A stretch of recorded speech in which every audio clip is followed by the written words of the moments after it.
Firman Tuhan pada hari ke-197 tahun 2024, Kitab Ulangan, pasal 14 ayat 2, perikop cara berkabung yang dilarang sebagai umat Allah yang kudus. Salam sehat bagi kita semua. Tuhan memberkati.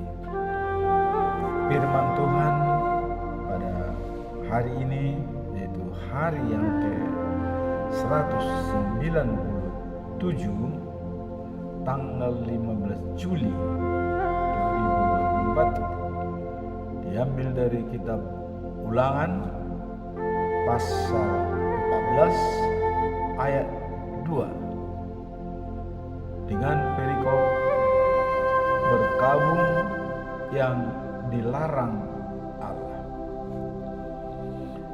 Sebagai natsnya pada hari ini adalah sebagai berikut. Sebab engkau umat yang kudus bagi Tuhan Allahmu, dan engkau dipilih Tuhan untuk menjadi umat kesayangannya dari antara segala bangsa yang ada di atas bumi. Itulah firman Tuhan pada hari ini. Kemudian bacaan pagi diambil dari kitab Ulangan pasal 18 ayat 1 sampai dengan 6 dengan perikop bagian dari para imam. Dan bacaan malam adalah diambil dari kitab Yakobus pasal 1 ayat 26 sampai dengan 27, merupakan kelanjutan dari perikop hari Sabtu yang lalu. Dengan perikopnya tetap mendengar dan berbuat. Dalam hal ini ditekankan dalam ketaatan beragama yang murni dan sejati. Sekarang kita masuk pada perikop pagi ini, yaitu berkabung yang dilarang. Apakah yang dimaksud berkabung yang dilarang?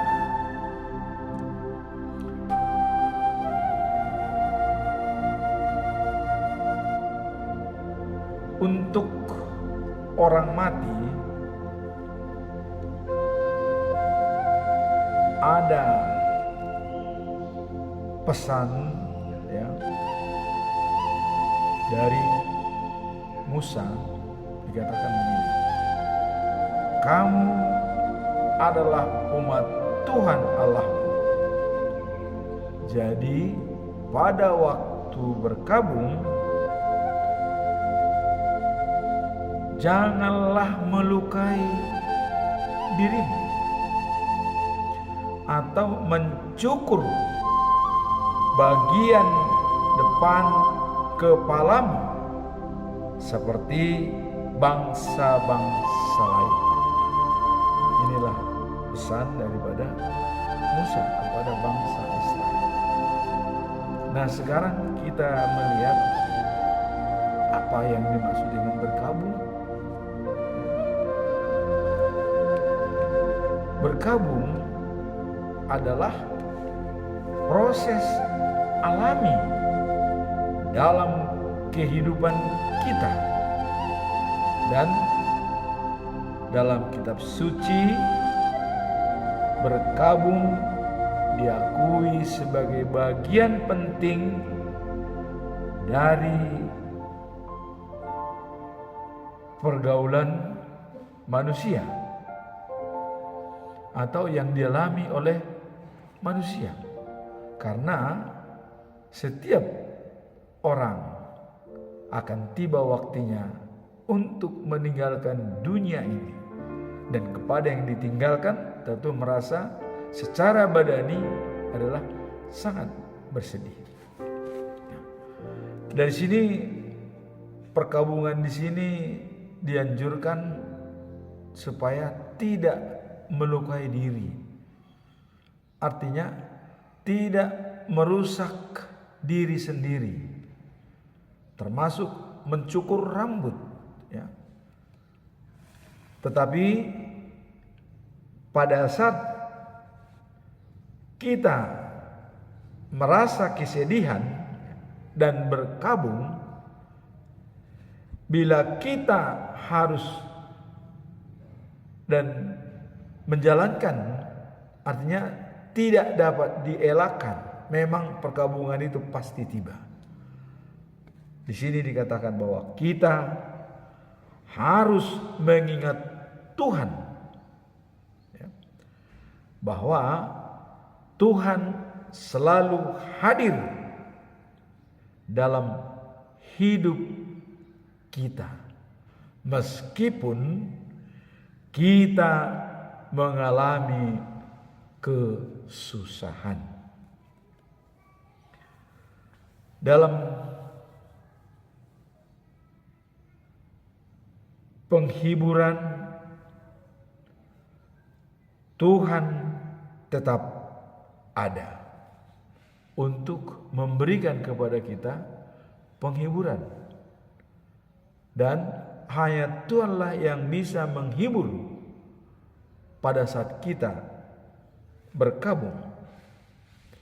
Nah, kalau Salomo menuliskan, ya, dalam Pengkhotbah 3 ayat 4 dikatakan bahwa mengajarkan kita bahwa berkabung adalah bagian dari kehidupan. Namun kita tidak boleh terlalu larut dalam kesedihan. Kemudian dilanjutkan dalam Pengkhotbah 7 ayat 2 sampai 4, perhatikan waktu berkabung, ya. Memang juga mengingat bahwa kehidupan harus tetap berlanjut. Nah, jadi pada saat kita berkabung, kita harus punya suatu pandangan kehidupan tetap berlanjut. Jangan dengan perkabungan tersebut kita larut, ya, menjadi malah lupa berdoa kepada Tuhan.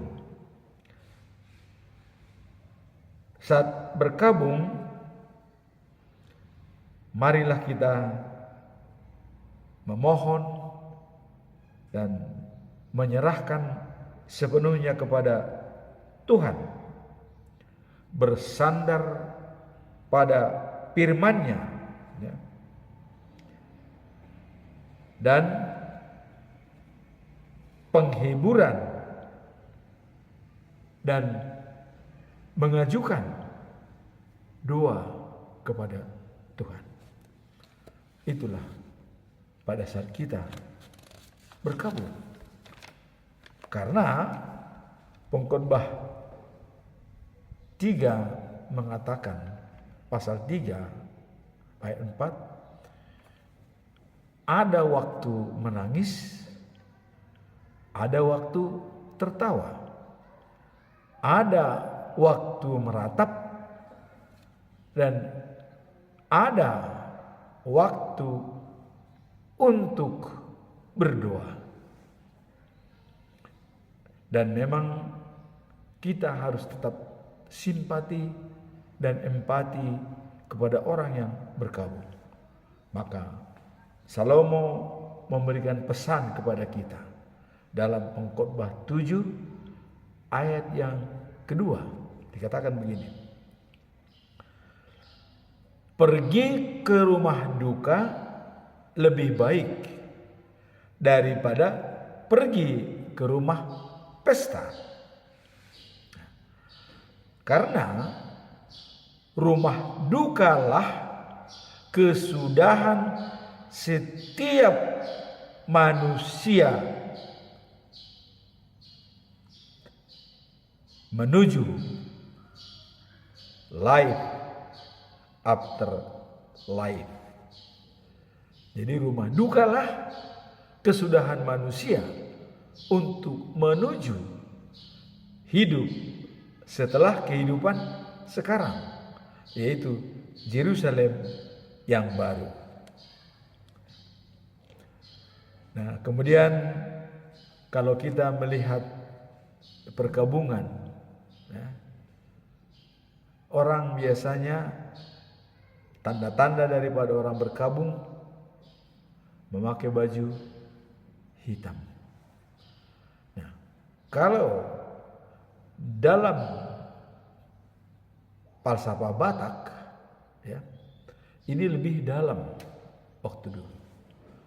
Apabila suami atau istri yang meninggal dan belum mempunyai anak, atau punya anak tapi belum semua kawin anaknya atau saur matua. Nah, ini perkabungan itu sangat dalam, ya. Bagi orang yang punya suami atau istri, itu pihak mertua, ya, itu harus memberikan ulos tujung. Artinya ulos yang penutup kepala. Dan itu di kampung selama 7 hari dia tidak boleh menoleh ke kiri ke kanan dan merenungi kesedihan yang ada padanya, ya. Baik itu laki-laki maupun perempuan. Namun pada saat ini dengan sudah adanya kuatnya pengaruh agama Kristen yang sudah mempunyai iman yang kuat bahwa kematian dan kelahiran adalah given atau pemberian, maka pada saat ini, ya, itu mulai sedikit-sedikit diperbaharui. Kalau dulu di kampung diberikan ulos tujung, ulos tutup kepala, dan itu 7 hari lamanya, 1 minggu, tidak boleh dibuka, ya. Dan untuk membukanya nanti adalah dari, kalau laki-laki itu dari pamannya, ya, tulangnya, bahwa masih ada yang diberikan pengganti daripada yang meninggal istrinya. Bisa dia turun ranjang atau ada abangnya, ya, naik, bisa ada gantinya. Nah, untuk perempuan itu memang adalah orang tuanya yang membuka tujungnya supaya dia tetap tabah menerima situasi itu. Nah, sekarang itu sudah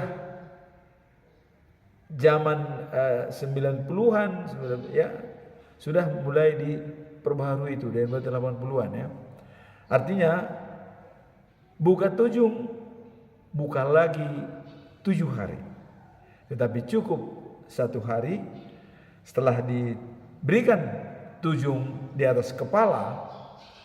Kemudian setelah kembali dari kuburan itu di rumah baru dibuka, diberikan air putih, air sitio-tio, dan dikasihkan makan ikan ihan, ya, ikan mas, supaya dia tetap tegar dan bisa mulai pergi kemana-mana dan tidak lagi merasakan duka yang dideritanya, tidak malu-malu lagi.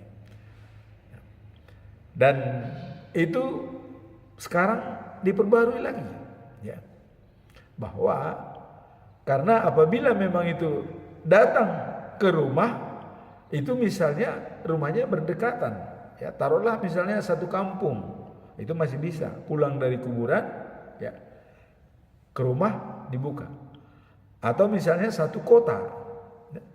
Tapi kalau sudah seperti kota Jakarta, timur, selatan, barat, Bandung, segala macam, itu memang kembali dari kuburan itu susah ke rumah, jalan macet. Jadi kalau itu dilakukan, bisa-bisa tengah malam baru sampai ke rumah dia. Bagaimana memberikan terbaik? Nah, maka diambil oleh tokoh-tokoh adat. Udah, kalau begitu tujung dibuka, pada saat mayat masuk ke dalam ambulan baru Tujung dibuka. Dan itu kalau seandainya keluarganya bukan yang benar-benar dekat sekali. Tapi kalau memang keluarganya dekat sekali dan bisa satu mobil dan pulang, saya kira itu tidak layak dibuka di ambulan. Itu harus tetap di rumah. Kecuali tidak ada keluarga yang dekat dan semua hanya karena doan sahuta atau hanya kenal baik saja, itu barulah dilakukan. Artinya adat itu boleh dijalankan apabila memang sudah tidak lagi memenuhi syarat yang diperlukan. Nah, seperti contoh, saya pernah mengalami di Cikande, ya, dan sudah diputuskan raja-raja adat, Tujung dibuka di ambulan, waktu ambulan mayat. Padahal kuburan dari rumahnya hanya 50 meter. Hanya 50 meter. Tapi karena aturan katanya harus itu tidak logis.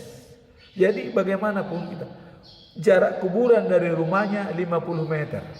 Tapi harus dibuka di ambulan, ya, waktu di ambulan mayat ini harus dibuka di situ Tujungnya. Ini tidak wajar. Maka saya minta kepada raja-raja adat waktu itu di Cikande, ada yang minta. Akhirnya setuju, sudah dibuka di rumah saja. Toh begitu dikubur langsung pulang ke rumah, jalan kaki, ngapain harus dibuka waktu ambulan ada. Nah, itulah, jadi memang artinya memang disesuaikan dengan situasi dan kondisi. Jadi tidak kaku, ya. Dan tadi dikatakan oleh pengkhotbah harus menuju masa depan yang lebih baik. Bahwa kita masih hidup, tidak larut dalam perkabungan tersebut. Itu tadi maksud Raja Salomo, ya. Jadi artinya melihat situasi. Nah, tapi yang tadi benar-benar tidak boleh melukai diri atau merusak diri. Ya, memang ada kalanya orang berkabung itu sampai mukanya disobek atau di darahnya dikeluarin dari badannya, ya. Nah, tapi kalau bangsa Israel berkabung, ya, ada contoh yang baik dalam perkabungan bangsa Israel yang harus kita contoh. Memang yang lazimnya di Israel apabila berkabung itu kadang-kadang, ya, karena bondok hatinya bajunya dirobek, ya, dirobek. Nah, biasanya ada juga pakai kain karung kalau itu terhadap Tuhan yang benar-benar berat, seperti Nabi Yesaya, ya, pakai karung guni, ya, pakai karung guni. Nah, kemudian saya katakan tadi ada perkabungan yang baik adalah Raja Daud, ya. Raja Daud. Kenapa? Coba kita lihat. Raja Daud memang perkawinannya dengan Uria itu sangat tidak disukai oleh Allah karena dia sangat berdosa. Dan itu sudah diperingatkan oleh Nathan. Kenapa dia berdosa? Karena dicontohkan Nathan seperti ini. Ada seorang manusia yang miskin katanya. Hanya punya satu domba. Anak domba. Dipelihara besar dan beranak. Domba cuma satu. Datang orang kaya. Punya domba banyak. Lembunya banyak, sapinya banyak. Kemudian datanglah tamu si orang kaya ini. Tamu si orang kaya ini, nah, dia sayang memotong dombanya, sayang memotong sapinya. Diambillah domba kambing yang miskin ini, dipotonglah itu, dikasihkan. Memang ya karena dia orang kaya bisa membeli berapa saja, ya. Akhirnya dipotong. Itulah diceritakan oleh Nathan kepada Daud. Datanglah Daud, itu orang itu harus dihukum mati. Itu tidak benar katanya. Wah. Daud menantang Daud kepada Nathan. Padahal Nathan itu menggambarkan bahwa dialah yang orang itu, kira-kira begitu. Apa kata Nathan? Dijawab oleh Nathan, kamulah orangnya, katanya. Ya, yang mengambil istri daripada Uria, ya kan? Ya, menjadi istri dia dan membiarkan Uria di peperangan mati dibunuh oleh Amnon, ya.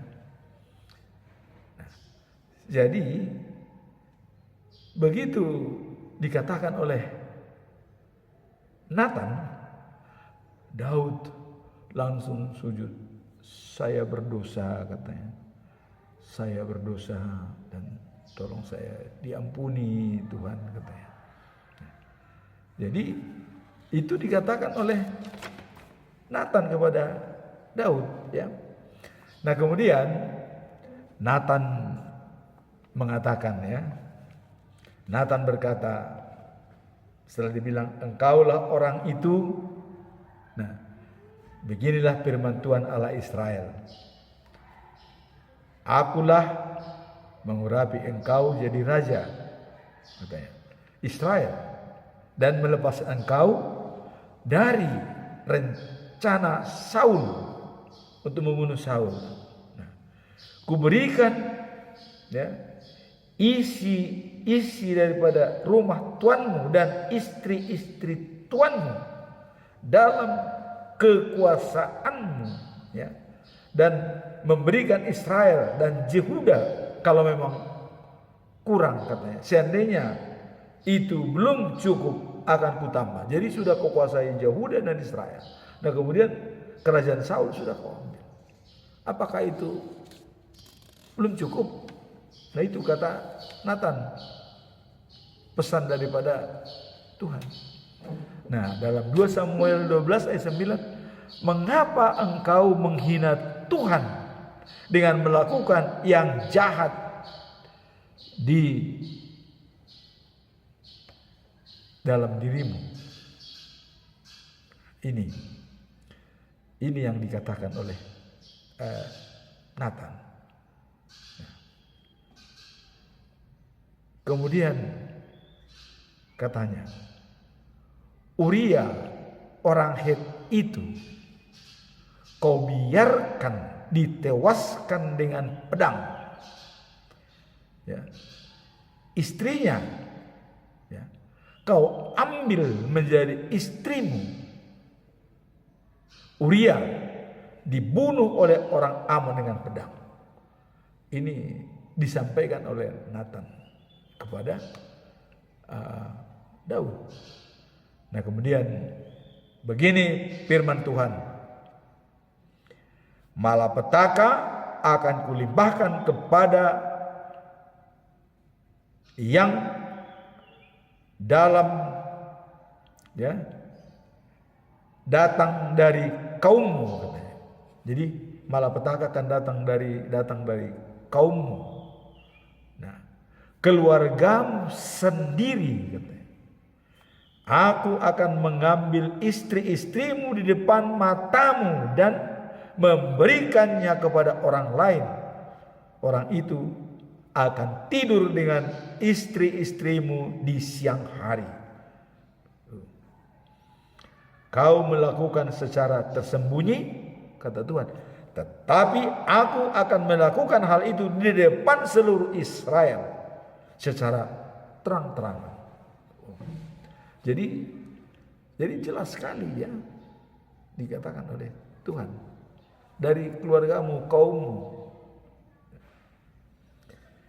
Kemudian Daud berkata kepada Nathan, ya. Nah, tadi kalau Tuhan mengatakan dari kaummu, kata itu benar saja, ya benar. Ya, seperti Absalom, anaknya sendiri, ya kan. Gundik-gundiknya itu disetubuhi di atas istananya, ditemani istananya. Daud kabur, kan, pergi. Jadi itu terjadi pada Daud, ya, waktu Absalom. Nah, sekarang Daud berkata kepada Nathan, "Aku telah berdosa pada Tuhan, telah melakukan hal yang tidak baik." Maka Daud berkata kepada Nathan, "Tuhan telah menjauhkan dosamu dan engkau tidak akan mati." Nah, ini Nathan, karena Daud sudah mengaku kesalahan dan berdosa kepada Tuhan, ya.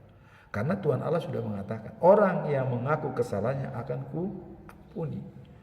Dan yang bisa diampuni adalah dosa, pelanggaran, dan kesalahan. Itu bisa diampuni, kecuali kesalahan roh. Kalau kesalahan kepada roh Allah itu tidak bisa diampuni.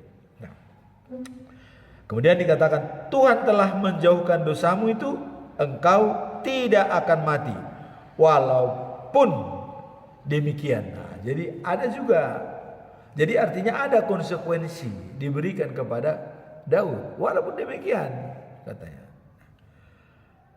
Pastilah anak yang lahir,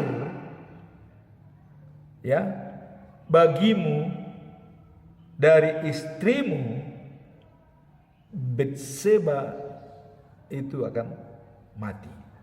Ini sudah dikatakan, itu akan mati. Nah, karena Betseba lah istri Uria yang diambil oleh Daud. Nah, kemudian setelah itu udah Nathan pergi, ya, ke rumah. Nah, dan Tuhan memberikan tulah atau menulahi anak yang dilahirkan, ya, dari bekas istrinya Uria bagi Daud, Betseba. Lahir sakit. Nah, kemudian sakitnya anaknya Daud itu, ya. Nah, disinilah pergumulan Daud, ya. Kenapa saya katakan mencontoh perkabungan Daud dan sebagai percontoh memang yang memang patut ditiru. Nah, coba kita lihat, ya. Daud selamat 7 hari, ya. Dia benar-benar berkabung atas penyakit daripada anaknya yang lahir dari istri bekas Uria. Penyakitnya apa? Sakitnya ya kena tulah oleh Tuhan. Nah, sakit. Daud puasa, tidak makan dan tidak minum selama 7 hari. Bahkan dia tidur di tanah. Coba, tidur di tanah. Semalaman dia tidur di tanah, tidak makan dan tidak minum, ya, selama 7 hari. Coba, apa enggak benar-benar kelewatan itu perkabungan itu, ya. Tapi dia memang selalu menangis, berdoa kepada Tuhan, ya. Apakah doanya tidak didengar oleh Tuhan? Karena tadi Tuhan sudah memberikan keputusan kepada dia melalui Nathan, ya. Karena Nathan sudah pernah bilang ke Daud, kau akan selamat, tapi anakmu itu mati. Nah, Daud berusaha nih, berdoa selama 7 hari. Nah, sehingga pada hari ke-7, ya, terakhir, Daud melihat pegawai-pegawainya berbisik-bisik satu sama lain. Tapi pegawai-pegawainya itu tidak berani menyampaikan kepada Daud karena mereka punya paradigma, punya kerangka berpikir begini. Sedangkan sakit dia berkabung bukan main, ya, sampai tidak makan, tidak minum, tidur di tanah. Apalagi kalau beritanya meninggal, wah, takut mereka, tidak diberitahu. Wah, jangan-jangan, kira-kira begitu, ya, jangan-jangan nanti begini. Nah, ini manusia, ya, manusia memang mengatakan seperti itu. Tapi itu Daud mengerti. Setelah Daud melihat mereka berbisik-bisik, Daud mengatakan, anak saya mati. Dijawab oleh mereka, iya, katanya. Setelah dijawab oleh mereka, iya katanya mati. Dia langsung mandi, ganti pakaian, dan mengurapi dirinya. Dan dia pergi ke rumah Tuhan berdoa. Jadi Daud berdoa di rumah Tuhan. Dan dia sudah pakai baju yang bagus dan sudah. Dia datang kepada pegawainya. Tolong siapkan makanan. Saya mau makan. Wah, ini semua aneh. Pegawai-pegawai ini kok bisa begini?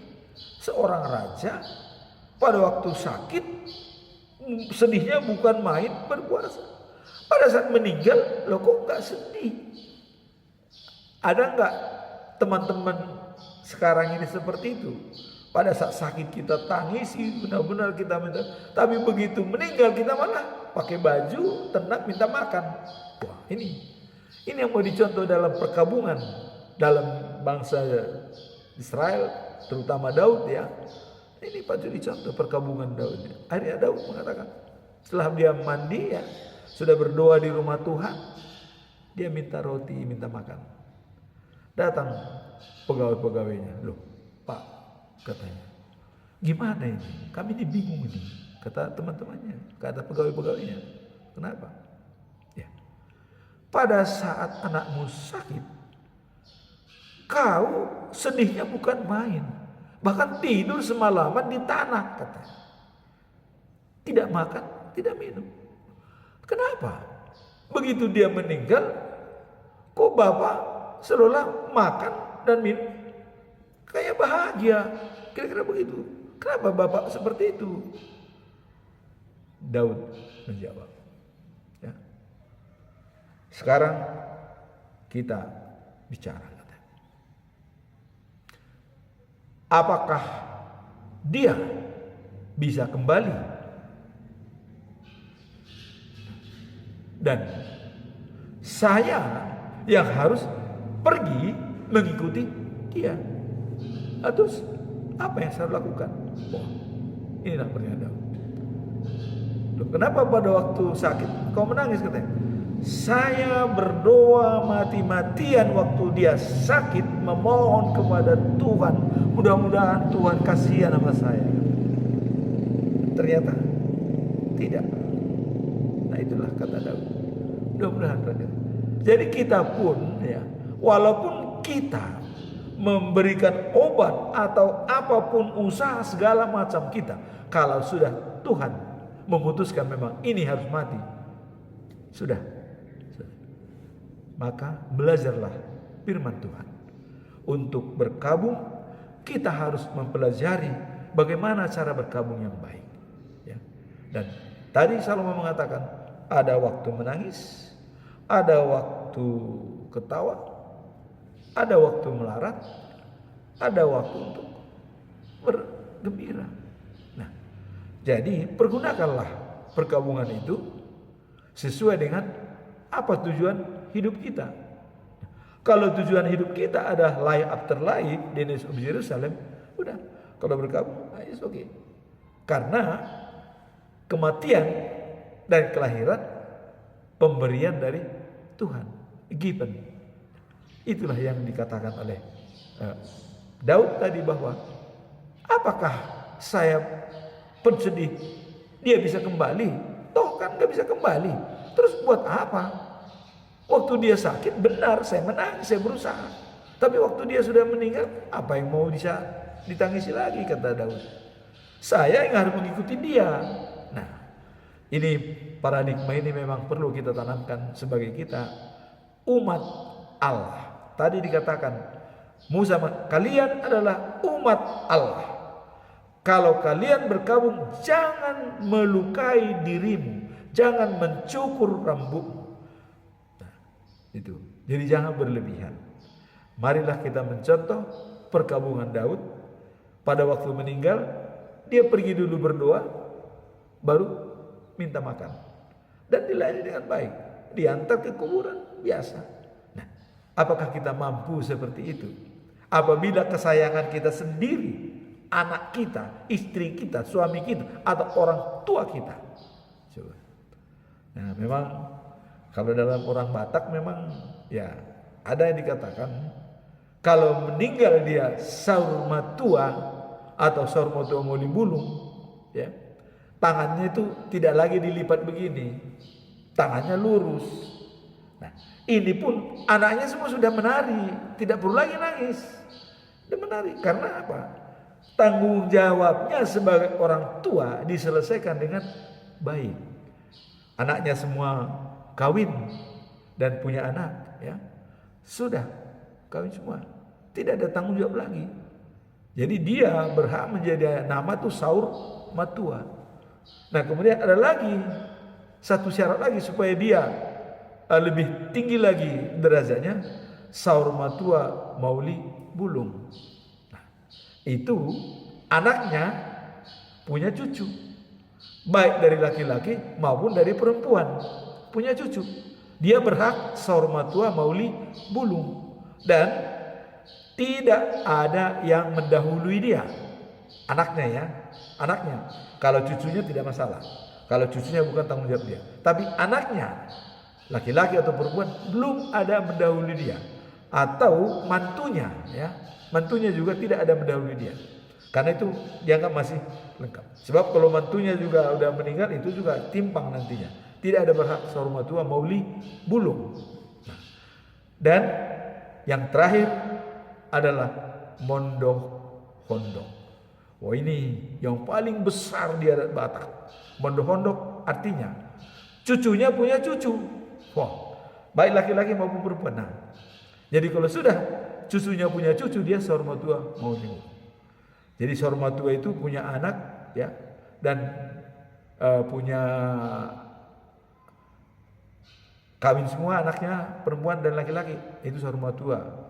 Saur matua mauli bulung, ya, anaknya sudah punya cucu, ya. Nah, mondoh hondok itu cucunya punya cucu. Nah, jadi ada 3 tingkatan. Nah, ini harus menari, ya. Kalau dia meninggal itu semua harus menotor, ya, menari di depan mayatnya harus menari. Dan anehnya, ya, kalau orang Batak itu, makanya orang Batak itu paling hebat memang adatnya itu. Dan apabila dia sudah saur matua mauli bulung, ya, adatnya bisa dibuatkan pada saat dia hidup. Jadi pada saat dia hidup, dia bisa memakan adatnya, sama-sama makan dengan dia, semua keluarganya makan.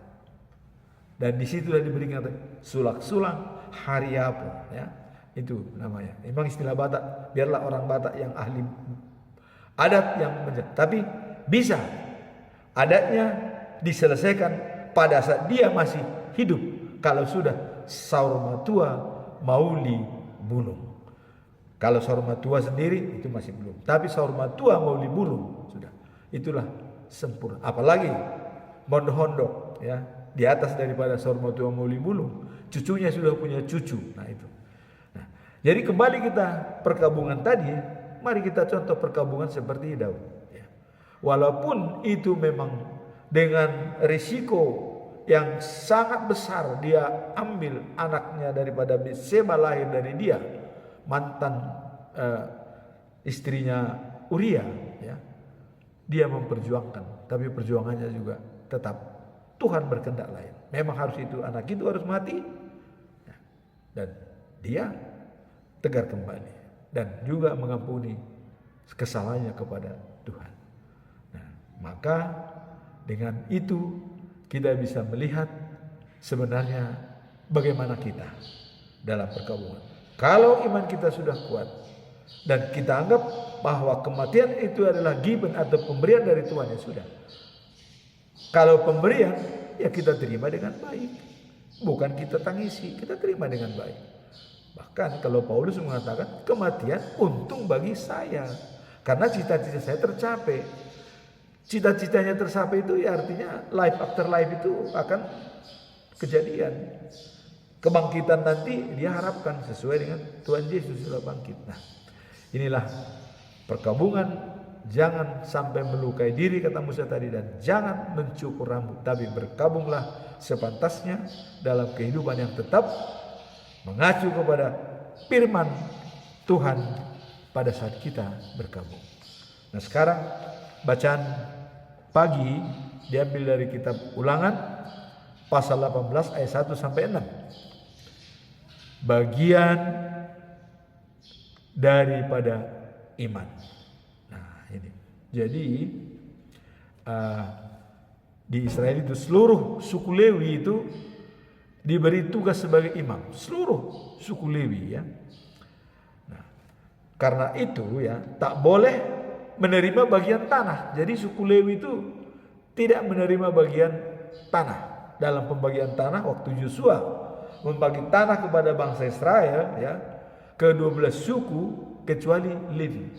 Lewi tidak kebagian tanah. Karena Lewi sudah ditentukan oleh Allah ya, di Israel mereka harus hidup ya dari persembahan dan korban-korban yang diberikan oleh umat. Jadi persembahan itu korban-korban diberikan oleh umat.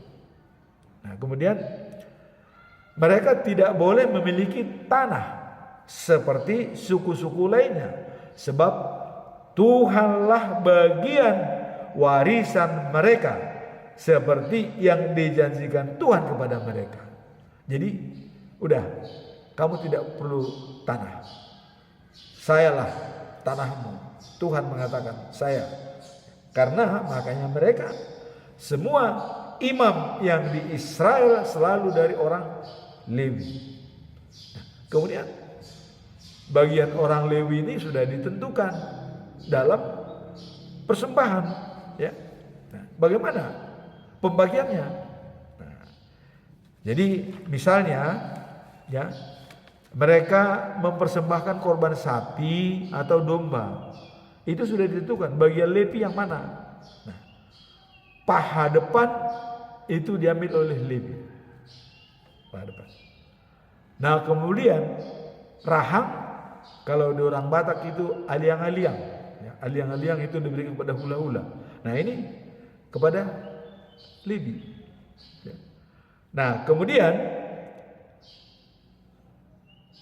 perut ya, termasuk itu semua bagian daripada Lewi.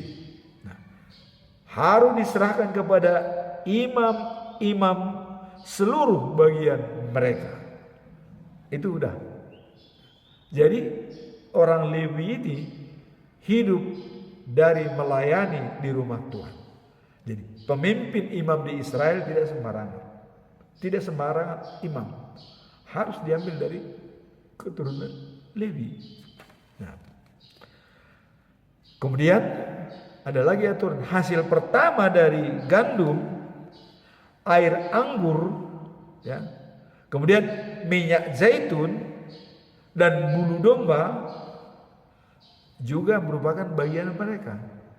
Itu bagian mereka, Lewi. Nah, dan semua suku Israel, Tuhan Allah telah memilih suku Lewi ya menjadi imam selama-lamanya. Jadi dia terbatas selamanya. Selalu suku Lewi yang menjadi imam. Nah, bila seorang berasal ya dari kota lain datang ke kota itu, dia tetap diakui sebagai imam.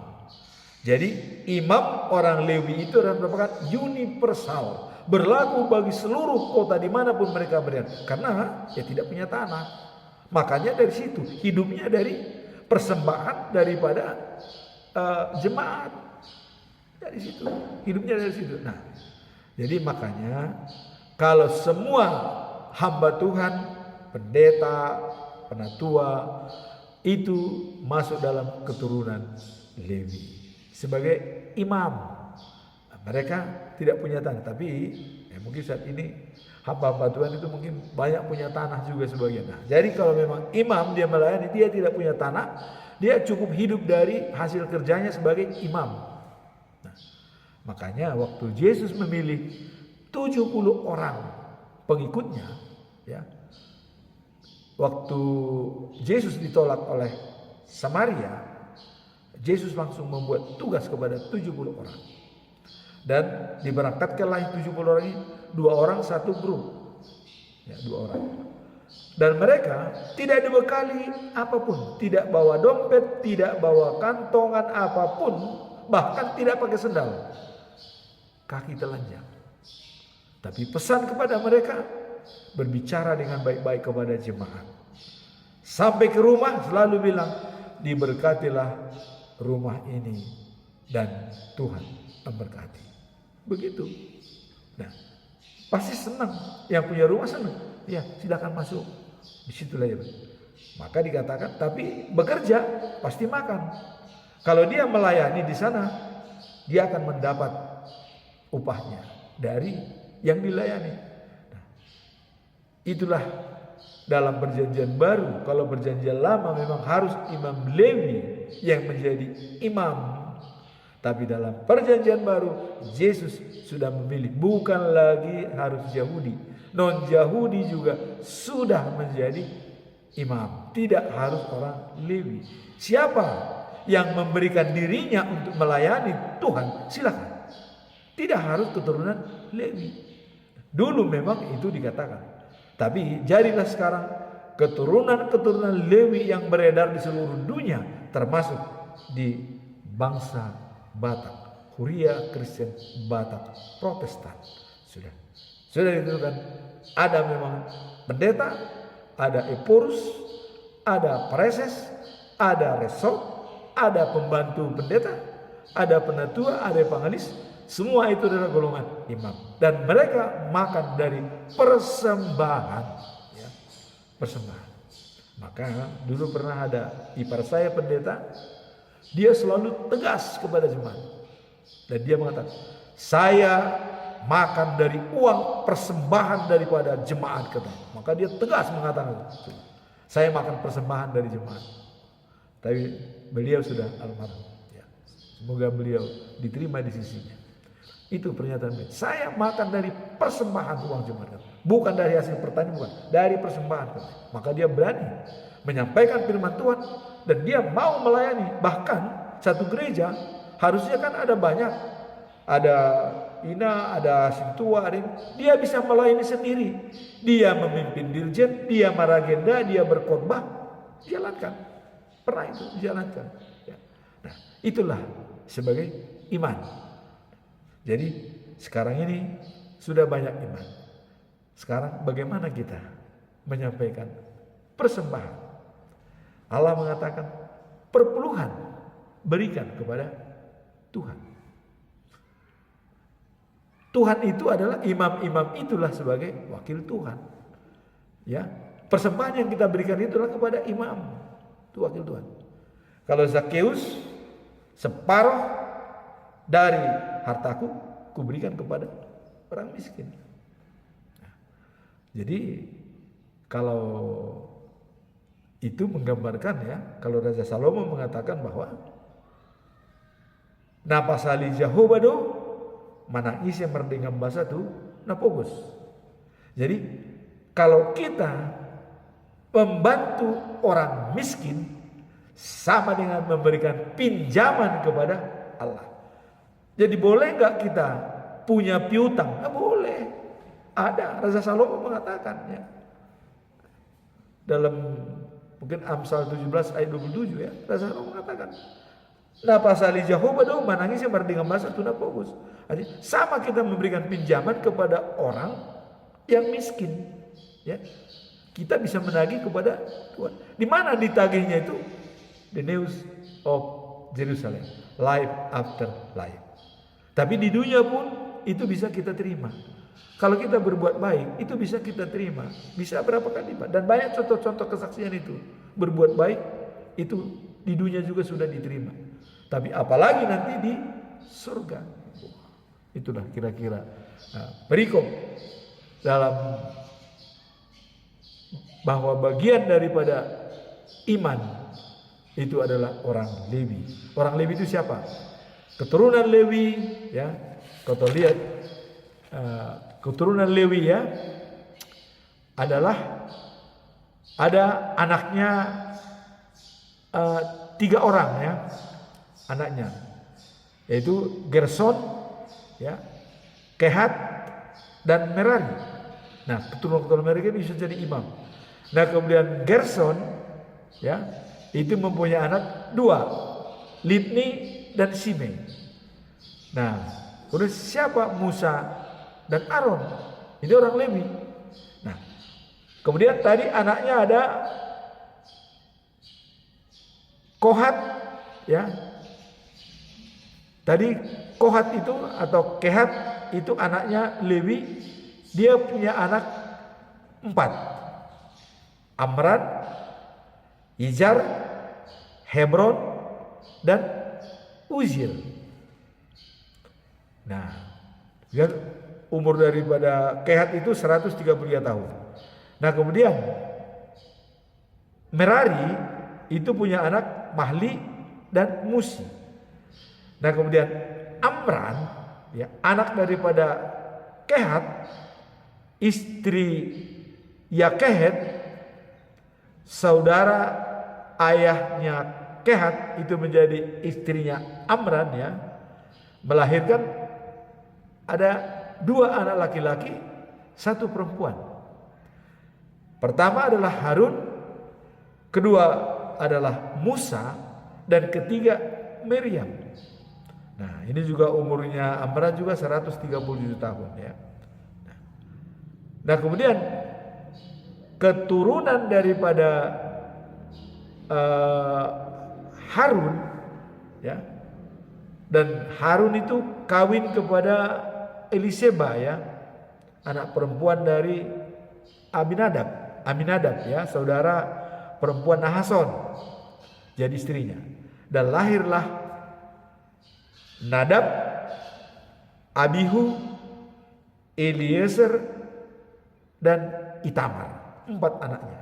Dan inilah imam yang dipakai oleh Musa waktu melayani bangsa Israel di gurun Sinai, ya.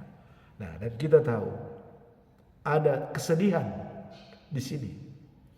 2 anaknya Harun sebagai imam yang sudah ditetapkan, sudah bersama-sama dengan Allah selama pelayanan, tapi dia harus mati karena tidak menghormati Tuhan, yaitu Abihu, ya, dan Nadab dan Abihu. Kenapa?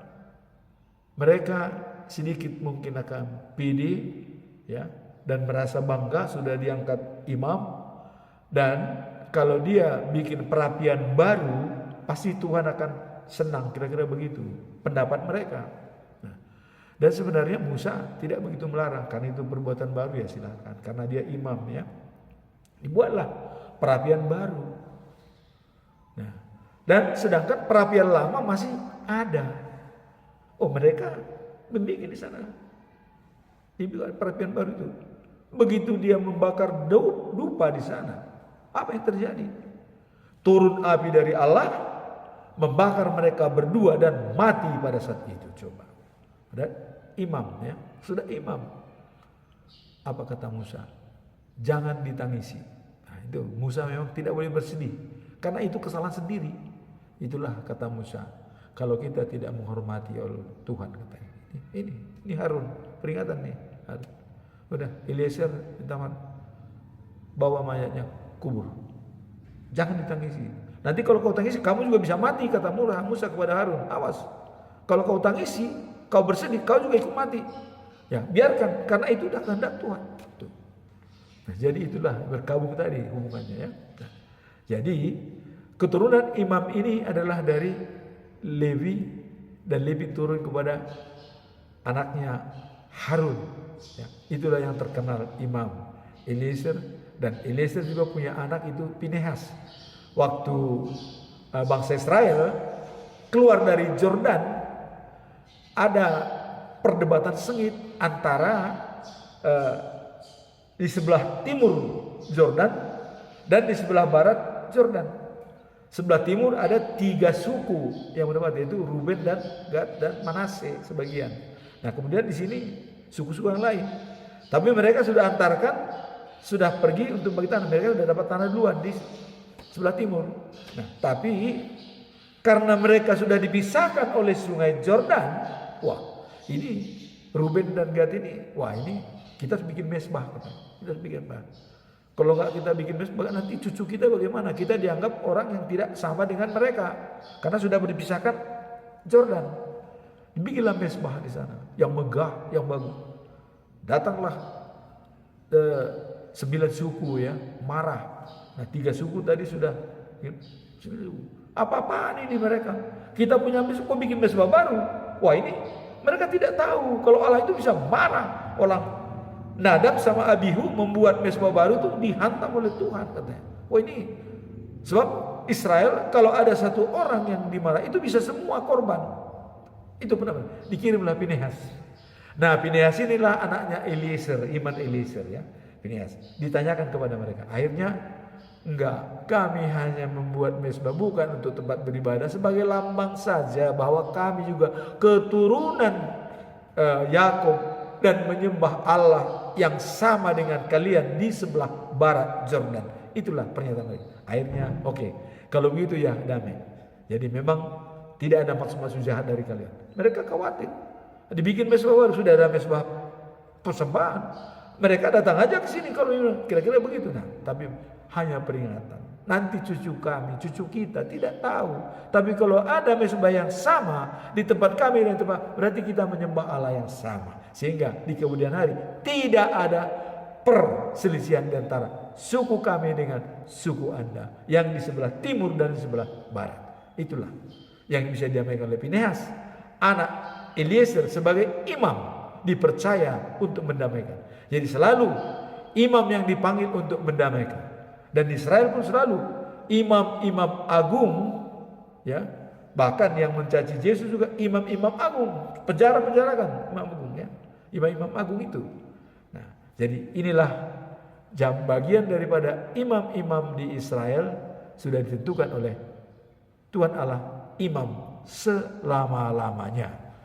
Nah, kemudian bacaan malam yaitu diambil dari Yakobus 1 pasal 26-27. Nah, ini mendengar dan berbuat ya dalam ketaatan beragama yang murni dan sejati. Nah, ini hanya merupakan penjelasan. Bila ada seorang yang mengaku dia patuh beragama tetapi tidak menjaga lidahnya ya, maka ia menipu dirinya sendiri. Ibaratnya tidak ada gunanya. Jadi kalau dalam Batak, joloni dilat bibir, asal nidok kata. Jangan asal bicara, ya. Ya, jilat dulu bibir, ya.